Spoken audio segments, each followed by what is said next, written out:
Bersaralah beri peluang kepada orang lain. Sepanjang pergolakan politik Malaysia sejak era 1990-an sehingga 2023 dapat dikesan bahawa peranan yang dimainkan di belakang tabir adalah tokoh yang sama. Menurut aktivis politik keadilan Syed Badlisha Syed Osman, tidak dapat dikesampingkan peranan Tun Dr. Mahathir Mohamad dalam beberapa krisis politik utama di negara ini sejak 25 tahun lalu.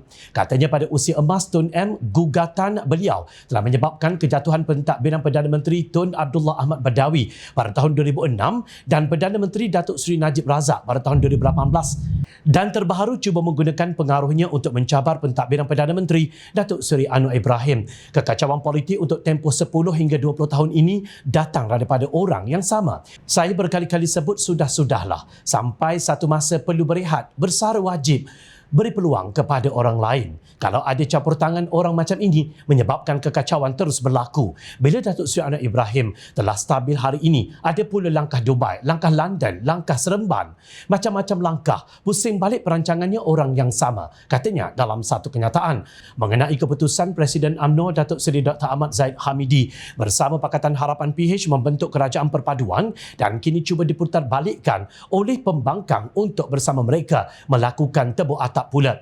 Syed Badlisha berkata Ahmad Zahid Hamidi mempunyai pertimbangan yang mulia dalam hal berkenaan, iaitu mengutamakan negara berbanding jawatan politik. Kalau kita lihat kerajaan PH tumbang pada tahun 2020, ditubuhkan kerajaan tebuk atap di mana Datuk Seri Ahmad Zahid waktu itu. Beliau bersama kumpulan ini membentuk kerajaan, membawa kekuatan UMNO. Saya percaya harapan Zahid mahu bawa kestabilan politik. Tetapi kita lihat Tan Sri Mahyadin Mat Yassin membentuk kabinet masa itu tidak mengikuti pandangan ketua-ketua parti terutama UMNO atau pandangan pemimpin politik kanan. Kesannya kerajaan yang didirikan oleh Mahyadin masih goyang. Kerana apa? Sebab pandangan pimpinan kanan tidak dihormati.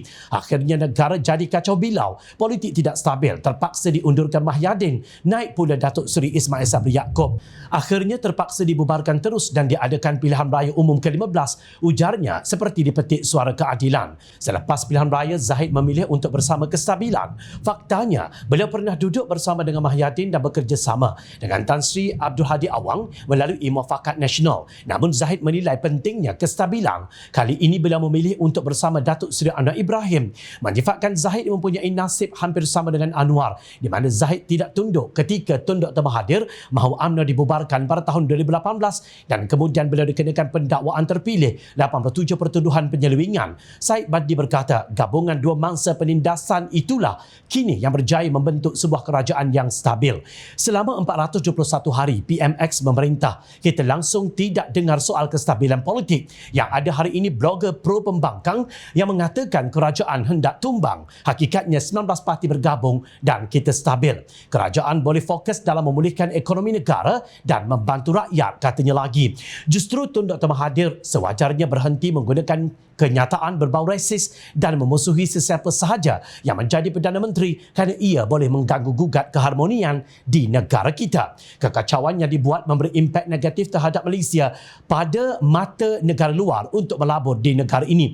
Kenapa mesti diganggu gugat semua ini? Hanya kerana dendam peribadi atau agenda politik. Tidak heranlah jika ada beberapa pihak mencadangkan agar penasihat tidak rasmi Perikatan Nasional itu mendapatkan rawatan doktor, memandangkan faktor usia yang mungkin menyebabkan Tun Mahathir mengeluarkan kenyataan yang pelik dan aneh. Ataupun sebenarnya dengan ayat yang mudah difahami, bersaralah bagi peluang kepada orang lain yang jauh lebih muda, cerdas fikirannya dan berfikiran sihat untuk menerajui negara. Jangan rasa hanya diri kita sahaja yang mampu mentadbir negara dan orang lain serba-serbi tidak kena. Timbul persoalan di minda rakyat, apalagi yang masih dicari.